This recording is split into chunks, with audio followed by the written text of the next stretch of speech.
Bonjour, ici on va aborder le chapitre numéro 5. Ce chapitre traite des coefficients calorimétriques. Il va être décomposé en 6 parties. La 5.1 est consacrée aux coefficients calorimétriques. La 5.2 en relation entre les coefficients calorimétriques. La 5.3 traite la transformation adiabatique réversible d'un gaz parfait. La 5.4 étudie le cas du gaz parfait. La 5.5 traite les coefficients calorimétriques pour le gaz parfait. Et la 5.6 application détente de Joule Gay-Lussac.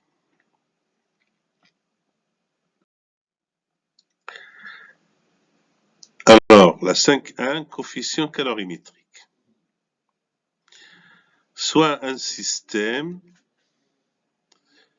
effectuant une transformation élémentaire quasi-statique entre un état 1 et un état 2. Sa variation élémentaire de l'énergie interne s'écrit dU égale à delta W plus delta Q. Puisque la transformation est réversible ou quasi-statique, le delta W est égal à moins PDV. Donc dU est égal à moins PDV plus delta Q. À partir de cette relation de dU, on peut exprimer delta Q égale à dU plus PDV. Alors, notre étude va être sur la chaleur échangée par le système lors d'une transformation infinitésimale quasi-statique pour déterminer les coefficients calorimétriques et les identifier. Alors, commençons en supposant que les variables indépendantes de notre système thermodynamique sont la température et le volume. Dans ce cas, la différentielle de U s'écrit d rond U sur d rond T à volume constant dt plus d rond U sur d rond V à température constante dV. On va introduire cette expression de du dans l'expression de la chaleur. Et ça va devenir d rond U sur d rond T à volume constant dt plus d rond U sur d rond V à température constante plus dP dV. Une fois qu'on est arrivé à cela, on va comparer ceci avec l'expression de la chaleur en fonction de la température et du volume. Ces expressions de chaleur, on les avait données dans le chapitre précédent.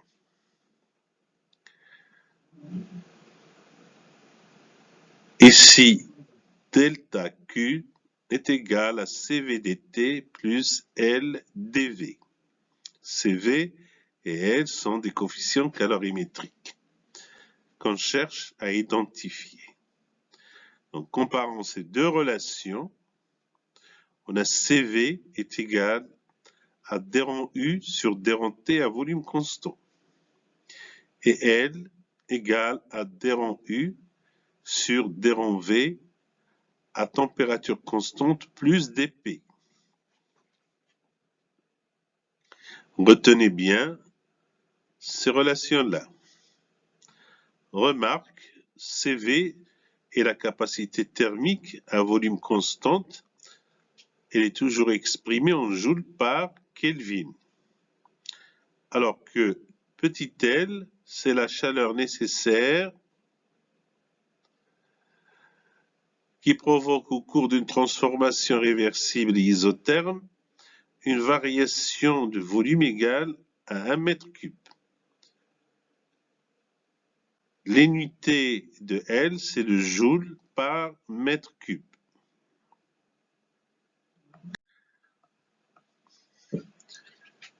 On va reprendre le même raisonnement que dans petit a, dans ce petit b, mais en considérant la température et la pression comme variables indépendantes. On a toujours une transformation infinitésimale réversible. L'expression de delta Q en fonction de l'énergie interne et de PDV, on l'avait exprimé dans la diapositive précédente, c'est égal à DU plus PDV. Et à cette expression, on va rajouter VDP et on va retrancher moins VDP. Donc si on rajoute et on retranche la même chose à une équation, donc l'équation n'est pas modifiée. Après cela, on va ramener VDP avec DU et plus PDV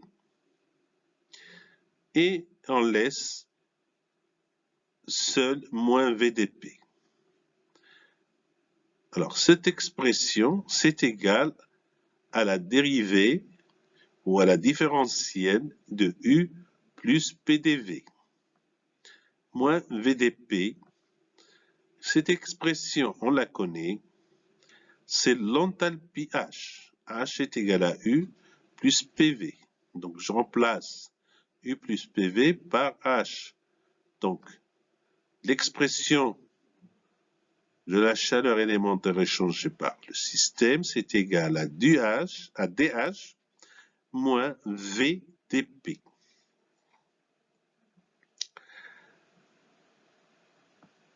Je prends la différentielle de DH en fonction de la température et de la pression.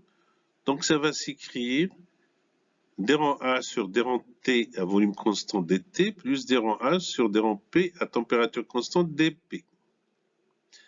Cette expression, on va l'introduire dans l'expression de la chaleur et on va regrouper les termes en dP et on va arriver à cette expression-là.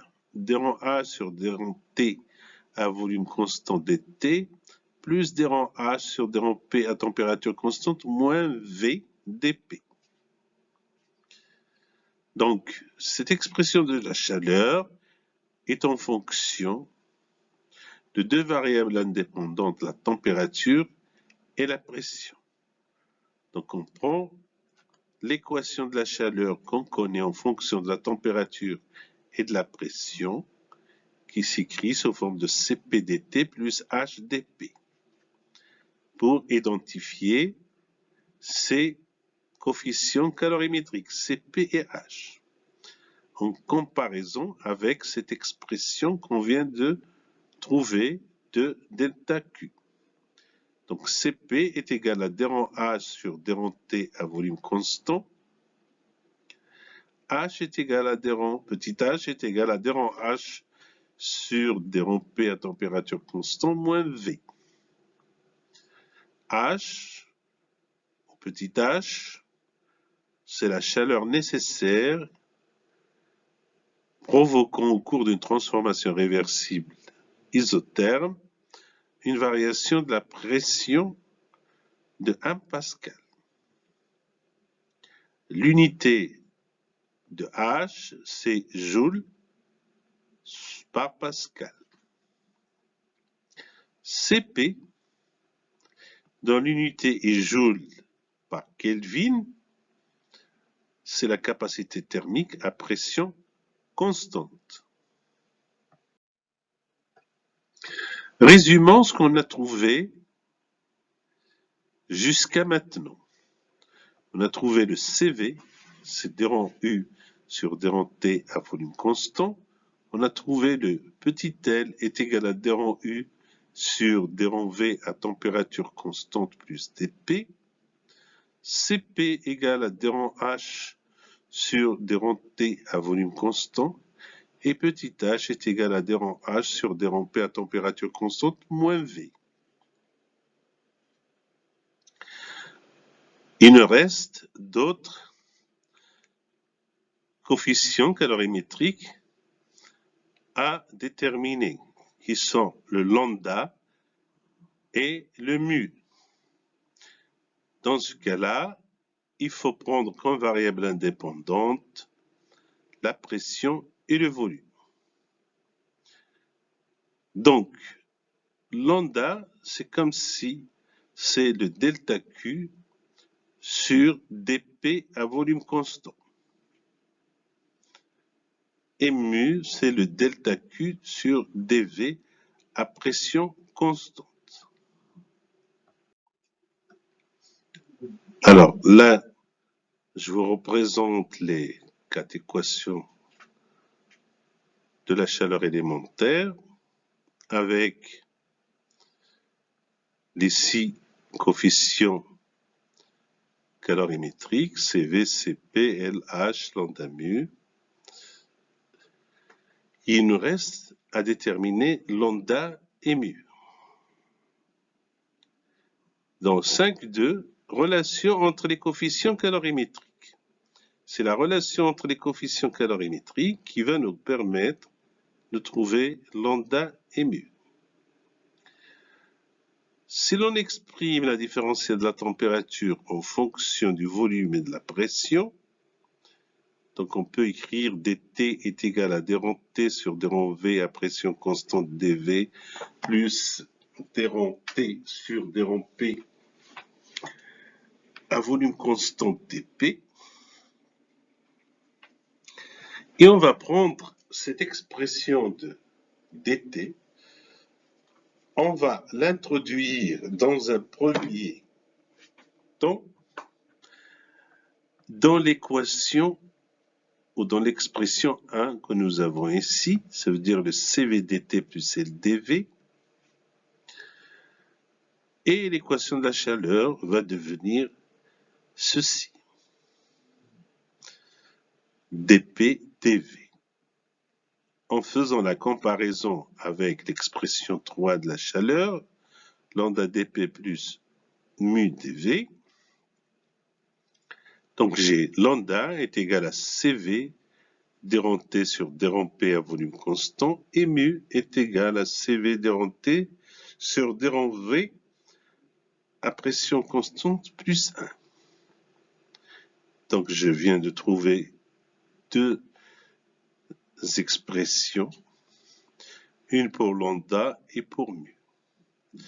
Par contre, si je prends l'expression 2 et je remplace le dt par son expression ici, je vais pouvoir identifier lambda de cette manière-là. Cp égale à d rond T sur d rond P à volume constant plus H. Et mu est égal à Cp d rond T sur d rond V à pression constante.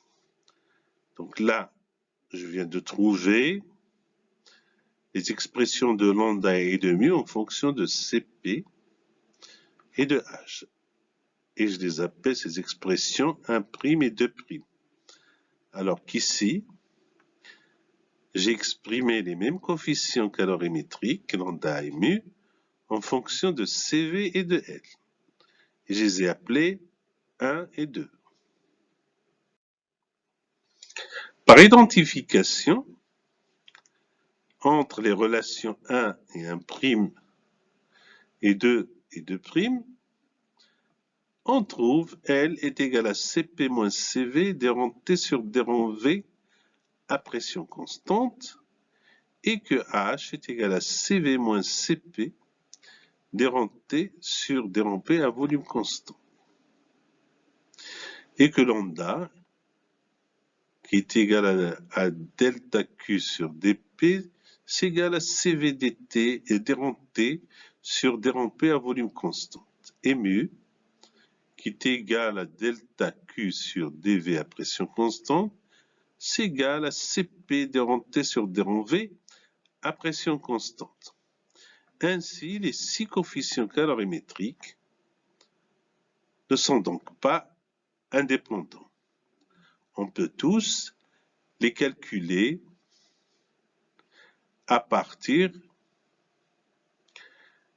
de 2 d'entre eux et de l'équation d'état. Ici, je vous donne un tableau dans lequel est reporté les coefficients, le coefficient calorimétrique Cp ou le coefficient calorimétrique à pression constante dans les conditions normales, à 25 degrés Celsius et à 101,3 kPa. Ça veut dire une atmosphère. Et ici, on donne le nom des éléments, aluminium, argent, argon. Ici, leurs abréviations, leurs formules, l'aluminium, le carbone, l'hydrogène. Alors, remarquez bien que les gaz dans la couche périphérique n'est pas saturée, ne peuvent pas être donnés sous forme atomique. Donc, ici, le Cl2, le chlore, c'est 2 chlore, Cl2. Le fluor, F2, l'hydrogène H2, oxygène, O2. Alors que pour les gaz dont la couche périphérique est saturée, ou aussi on les appelle les gaz rares, comme le krypton, c'est un gaz monoatomique. Alors qu'ici, cela c'est des gaz diatomiques. C2, F2, H2, O2. Alors le krypton c'est un gaz monoatomique. Le néon aussi. Le xénon. Le radon. Etc. Donc voilà, ici c'est les valeurs des capacités thermiques massiques. Donc ça veut dire par unité de masse, exprimé en joules, grammes, degrés Celsius. Donc à titre de comparaison, pour les comparer entre elles et voir ce qui sont importantes, comme le cas ici de l'hélium, qui est aussi un gaz, etc. Maintenant, dans le 5.3, on va comparer des transformations isothermes et adiabatiques. Donc le titre de 5.3 est nommé transformation adiabatique réversible d'un gaz parfait. 5.3.1 position relative des courbes isothermes et adiabatiques. Donc supposons on part d'un état à 0 qui se trouve ici, c'est le petit point noir, caractérisé par PVT, en variable d'état, d'une mole d'un gaz parfait, donc n petit n égale une mole. Alors, soit une transformation isotherme réversible,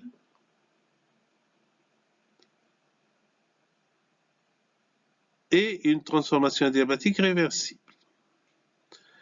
Donc, on a deux types de transformations à partir de A, une isotherme réversible et l'autre adiabatique réversible pour une mole d'un gaz parfait en partant de l'état initial à 0.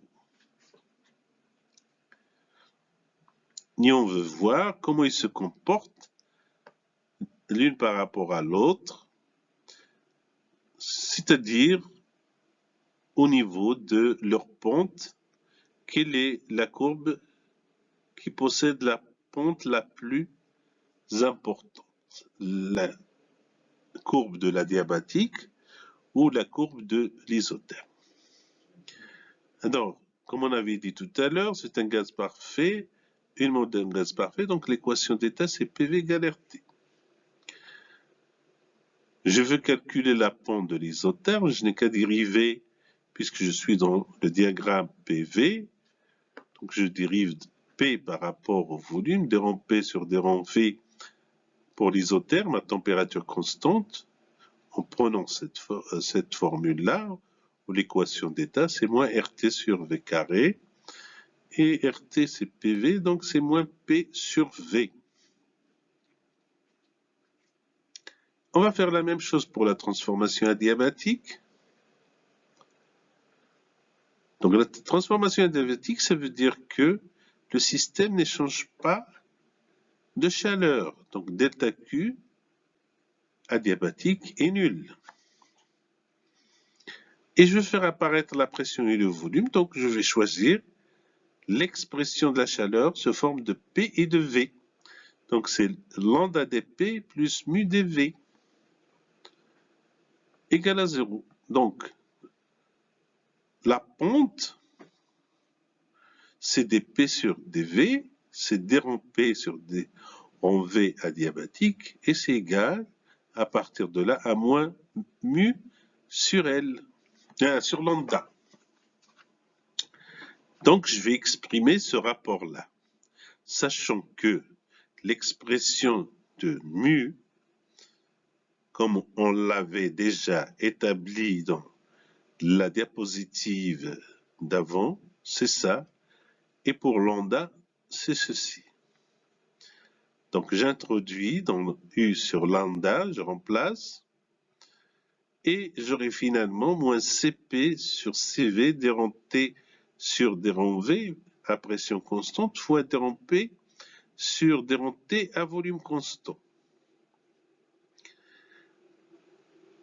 Je fais appel à la relation de Ritz pour exprimer ce produit-là.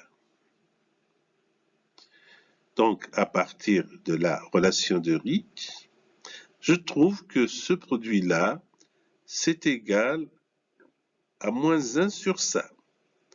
À moins 1 sur d rond V sur d rond P à température constante.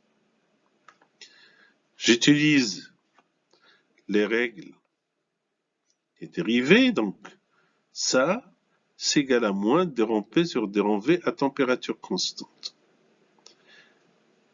Donc je vais remplacer ce produit-là et la pente de l'adiabatique, ça devient moins Cp sur Cv, d rond P sur d rond V à température constante, ça veut dire la pente de l'isotherme. Ça veut dire c'est égal à moins P sur V.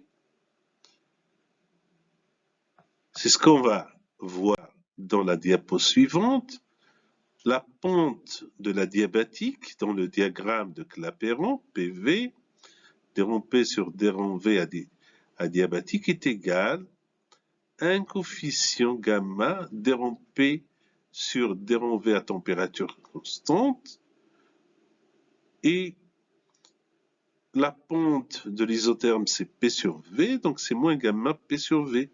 Et gamma, c'est le rapport de Cp sur Cv. Il est toujours supérieur à 1. Donc en prenant les valeurs absolues de ces pentes, parce que ce sont des pentes négatives, donc on prend leur valeur absolue, et on trouve que la pente de la diabatique est bien supérieure à la pente de l'isotherme. Cette courbe-là en bleu, c'est la courbe de la diabatique, et cette courbe-là en orange, c'est la courbe de l'isotherme. Donc on voit que la pente de l'isotherme, de la diabatique, est plus importante que la pente de l'isotherme. Ça veut dire que celle de la diabatique, elle est plus inclinée que celle de l'isotherme. Dans le diagramme de Clapeyron, la pente de la diabatique est supérieure à la pente de l'isotherme.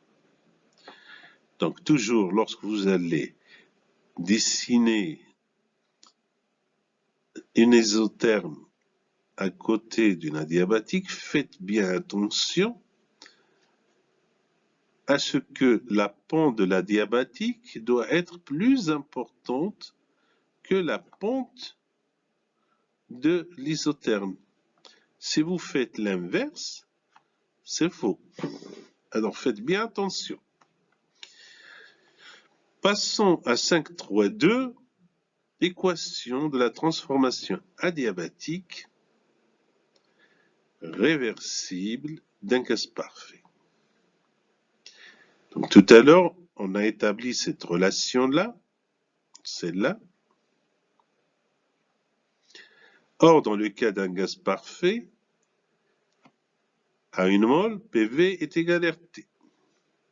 Donc le calcul de d P sur d V, ça nous donne moins RT sur V carré et après moins P sur V. P et V sont positives, donc la pente est négative, comme je vous ai dit tout à l'heure. Les deux pentes sont négatives. Cherchons à intégrer maintenant cette équation. J'ai dP sur P, dP sur P égale à moins dV sur V. L'intégrale de dP sur P, c'est l'intégrale, c'est le logarithme népérien de P. Et l'intégrale de dV sur V, c'est le logarithme népérien de V. Donc c'est égal à moins le logarithme népérien de V plus une constante d'intégration. Je fais la même chose dans le cas de la diabatique. C'est égal à moins, donc à gamma P sur V de l'isotherme, donc c'est moins gamma P sur V. Et je sépare les variables en P, les expressions P et celles en V pour effectuer l'intégration. dP sur P égale à moins gamma dV sur V.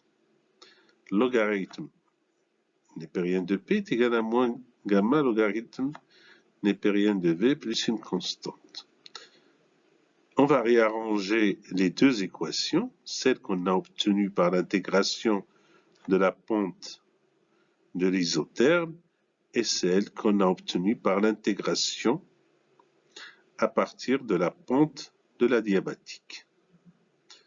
Et on arrive à logarithme népérien de PV égale constante et avec la deuxième, logarithme népérien de P, V à la puissance gamma égale constante. Ce qui veut dire que PV est égal constante, ça on le sait, puisque la température est constante, c'est isotherme.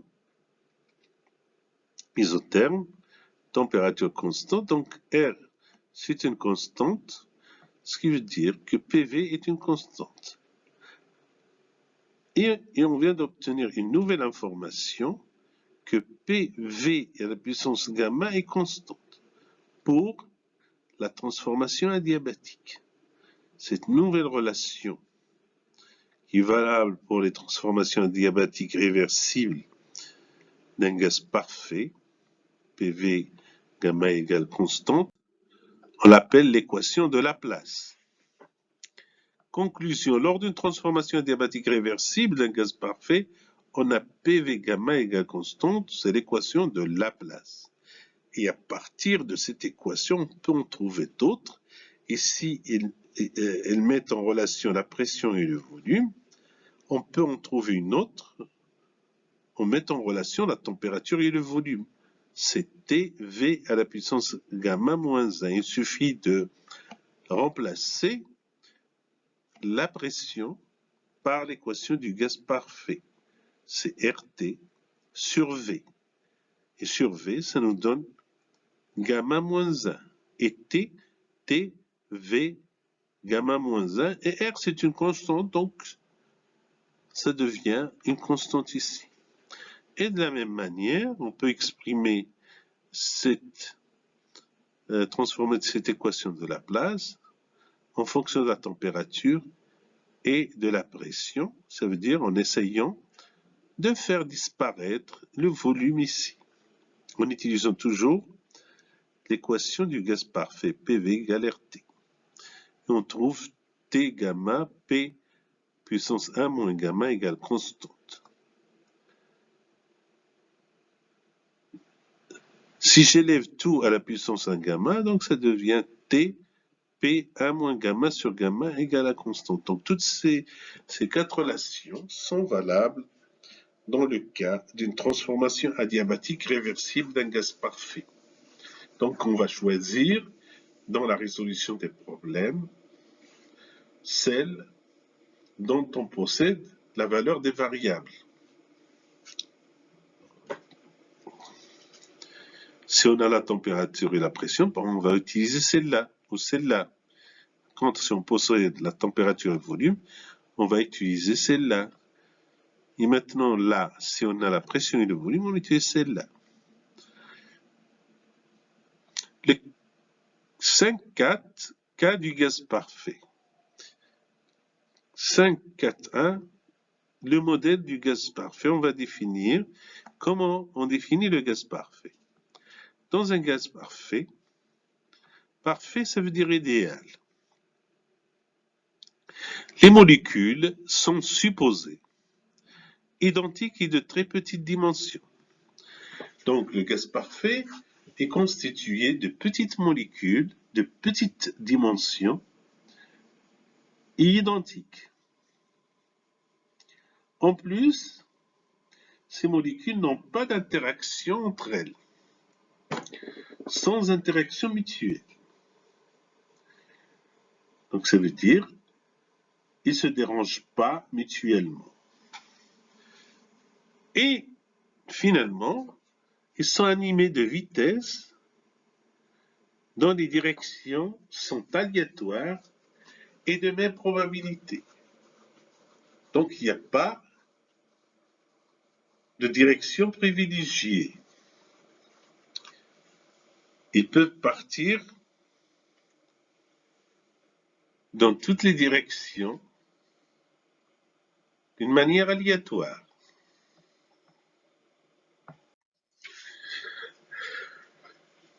Le 5.4.2, énergie interne du gaz parfait.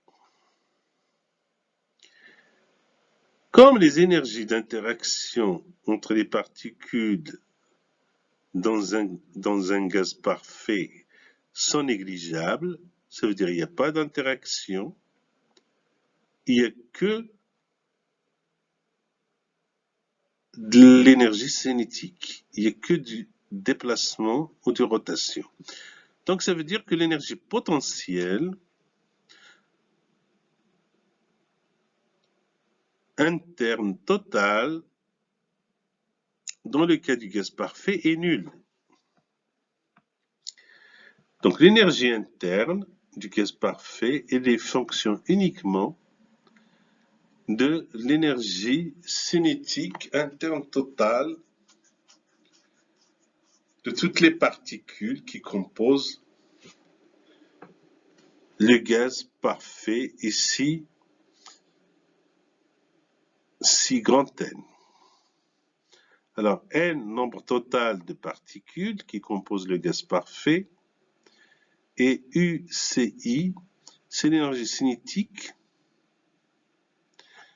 de translation et de rotation. Ça veut dire que les particules du gaz parfait peuvent se déplacer sur une droite, linéairement, mais aussi peuvent tourner